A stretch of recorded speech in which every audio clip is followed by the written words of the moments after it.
Assalamualaikum warahmatullahi wabarakatuh. Kam jirtan kabajamtootaaf jaalatamtoonni hordoftoonni Oromoo Tech Tutorial alhamdulillah hin naga kooti nagayni kii kan jaalallah kan kabajaadhaa bakka jirtan maras nagahu. Egaa daawwattootan kiyyaa viidiyoo irraa kana keessatti wanni isin barsiisu yoo namni Facebook keessan isinii waliin fayyadamu tiraate haala beekuu dandeessanii fi akkasuma yoo namni kan Facebook keessan isinii waliin fayyadamu tiraate ta'e nama Facebook keessan isinii waliin fayyadamu turusan Facebook keessan keessaa baaftanii paaswoordii Facebook keessanii jijjiirrattanii Facebook keessan kophaatti fayyadamuu isin dandeessaniin isin barsiisa.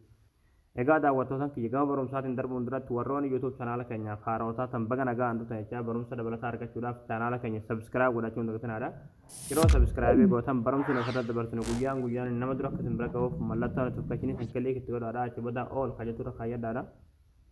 Barumsa keenya isinitti tolee isin gammachiisu viidiyoo keenya like share gootanii ni jabeessuun dagatanadha. Egaa gamanummaan hanga barumsaan dabarsaa hanga xumura viidiyoo kiyyatti obsaan afaana turaan hordofaa isiniin jaa.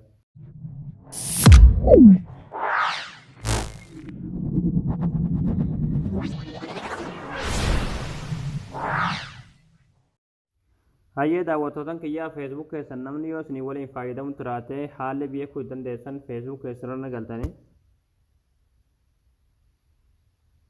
achi booda sarara sadii kana kilikni gootanii achi booda sarara gadanii gootanii setting in the private kana kilikni gootu achi booda settings ka jawana kilikni gootu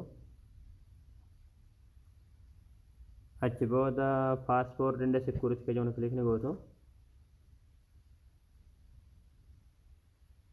achi booda sarratti see all ka jawana kilikni gootu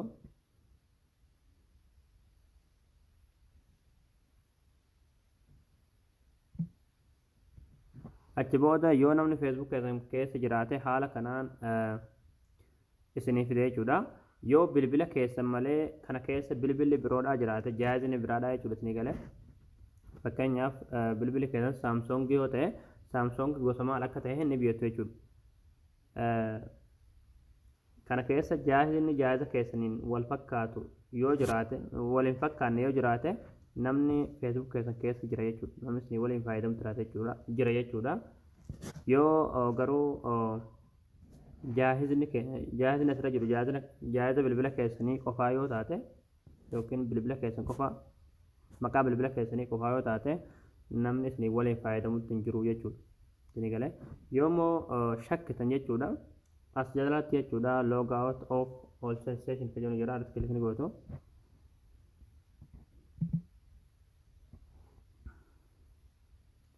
Achi booda haala kanaan log out ka jawana kilikni gootu.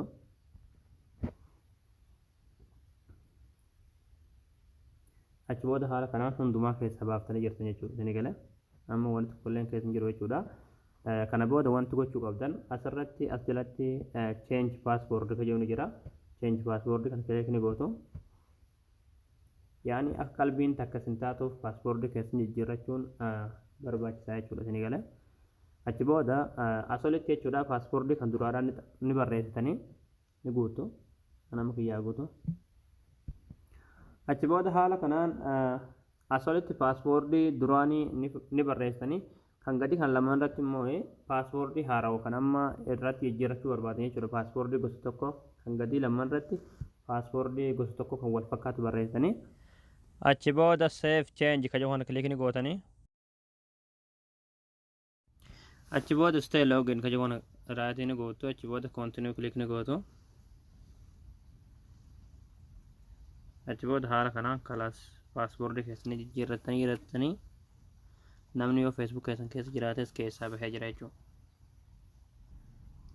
Egaa daawwattootan kiyyaa haala kanaan Facebook keessan cheekii godhuu dandeessanii barnoonni keenya kanarraadhaa asirratti raata.